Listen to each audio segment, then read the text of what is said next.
heard that there's been 400 deaths, U.S. and Canada, since 2000, the year 2000, when I guess they really introduced them as a regular weapon for law enforcement. Yeah, 389 is what we're counting over at pretty close. Truth-not-tasers.blogspot keeps that running tally going. Taser International just backed up that number. I'm sorry. Amnesty International just backed that number up with their report. They actually only reported on U.S. deaths, which is 330. All right. Well, and people say, well, they might be dangerous characters. But a lot of taser abuse are not on dangerous people, right? And these people essentially who died got the death sentence from that officer for doing something possibly very minor and questionable.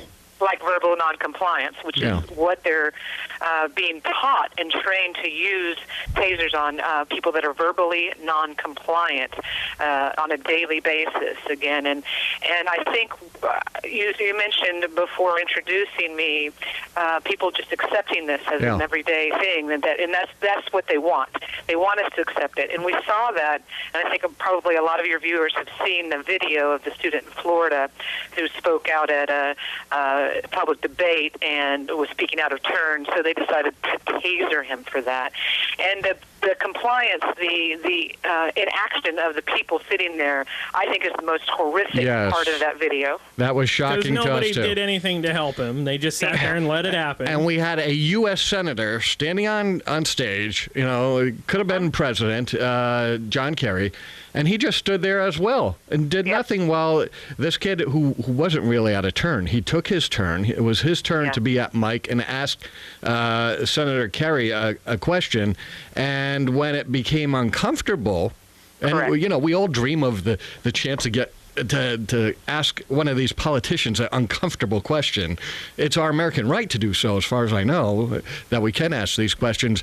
Then the security started to pull him away from the mic, and when he said, hey, get your hands off of me, I have a right to ask this question, then they started to get brutal on him.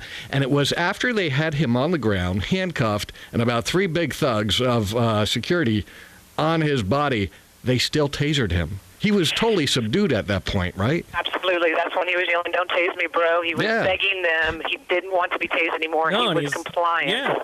I mean, he wasn't moving. He wasn't doing anything, but they're all, lording over him and ready to stick it to him. So yes, you're right. It's become a tool to control dissent. And we're seeing that now with the development of more of these non-lethal weapons. Taser International specifically has not only a version that's a shotgun version to blast a lot longer distances, but now an array that blast out 6 of them at a time for crowd control. Now, these things are failing time and again, technically. In fact, Taser International just settled its own lawsuit against its own shareholders because they've been, the weapons are failing to work. They're mechanically inadequate as they're coming off of the factory line, and now they're going to just randomly shoot these things into a crowd. They don't work unless they hit at a certain distance from each other and not too far apart, not too close together, and has to be in the right part of the body and all of that stuff. So, they're just coming up with this stuff that is not tested, really has no sound science behind it, and putting it out there on the market, and police are lapping it up.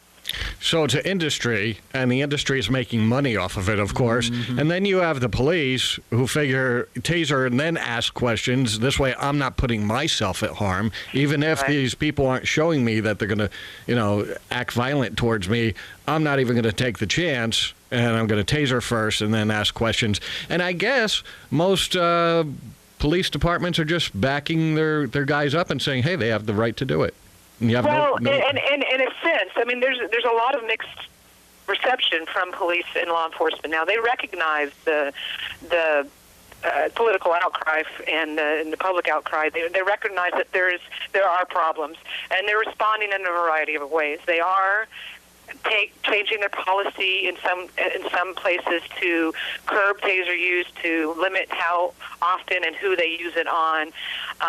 They are responding by buying the taser cams.